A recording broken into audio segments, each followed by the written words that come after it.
Genèse 34. Dina, la fille que Léa avait donnée à Jacob, sortit pour aller voir les filles du pays. Sichem, fils de Hamor, le Hévien, qui gouvernait la région, la remarqua. Il l'enleva et coucha avec elle en lui faisant violence. Il s'attacha à Dina, la fille de Jacob, en tomba amoureux et toucha le cœur de la jeune fille par ses paroles. Il dit à son père Hamor, « Obtiens-moi cette jeune fille pour femme. » Or Jacob avait appris que sa fille Dina avait été déshonorée. Mais comme ses fils étaient au champ avec son bétail, il n'avait rien dit jusqu'à leur retour. Hamor, le père de Sichem, se rendit chez Jacob pour lui parler. Les fils de Jacob, à cette nouvelle, étaient revenus des champs. Ces hommes, outrés, étaient dans une grande colère parce que Sichem s'était rendu coupable d'une action infâme contre Israël en couchant avec la fille de Jacob, une chose inadmissible. Hamor leur parla ainsi. « Sichem, mon fils, s'est épris de votre fille. S'il vous plaît, donnez-la lui pour femme, et alliez-vous par mariage avec nous. Vous nous donnerez vos filles et vous prendrez les nôtres. Vous vous établirez chez nous, le pays sera à votre disposition. Demeurez-y, vous y ferez vos affaires et vous y acquérez des propriétés. » Sichem, de son côté, s'adressa au père et aux frères de la jeune fille. « Faites-moi cette faveur, je vous donnerai ce que vous me demanderez. Exigez de moi une forte dot et des présents. Je vous donnerai ce que vous me demanderez.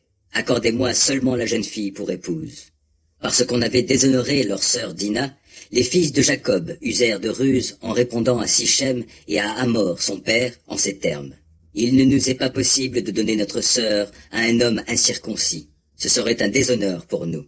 Nous ne vous donnerons notre consentement qu'à la condition que, comme nous, vous fassiez circoncire tous ceux qui sont de sexe masculin parmi vous. Alors, nous vous donnerons nos filles en mariage, et nous épouserons les vôtres, nous nous établirons chez vous, et nous formerons un seul peuple. Par contre, si vous n'acceptez pas de vous faire circoncire, nous reprendrons notre fille, et nous nous en irons. » Hamor et son fils Sichem acceptèrent cette proposition, et le jeune homme fit sans délai ce qu'on lui demandait, tant il était épris de la fille de Jacob. Or, il était le plus influent dans la famille de son père. Il se rendit donc avec lui à la porte de leur ville, et ils parlèrent ainsi à leurs concitoyens.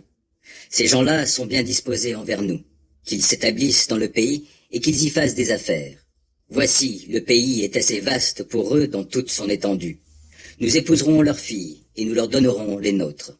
Seulement, ces hommes ne consentiront à habiter avec nous pour que nous formions ensemble un seul peuple que si tous les hommes parmi nous sont circoncis comme chez eux. Ainsi, leurs troupeaux et leurs biens et toutes leurs bêtes de somme nous appartiendront. Consentons donc à ce qu'ils demandent et ils s'établiront chez nous. » Alors tous ceux qui se trouvaient à la porte de la ville se laissèrent convaincre par Hamor et son fils Sichem, et tous les hommes et les garçons qui se trouvaient dans la ville furent circoncis. Le troisième jour, alors qu'ils étaient souffrants, deux des fils de Jacob, Siméon et Lévi, les frères de Dina, prirent chacun son épée et tombèrent sur la ville qui se croyait en sécurité. Ils tuèrent tous les hommes et les garçons. Ils tuèrent aussi Hamor et son fils Sichem, reprirent Dina de la maison de Sichem et partirent. Les autres fils de Jacob vinrent achever les blessés et pillèrent la ville, parce qu'on avait déshonoré leur sœur. Ils prirent le gros et le petit bétail, ainsi que les ânes et tout ce qui était dans la ville et dans les champs. Ils s'emparèrent de tous leurs biens, de leurs enfants et de leurs femmes, et raflèrent tout ce qui était dans les maisons. Jacob dit à Siméon et à Lévi, « Vous me causez des ennuis, car vous m'avez rendu odieux aux Cananéens et aux Phéréziens qui habitent le pays.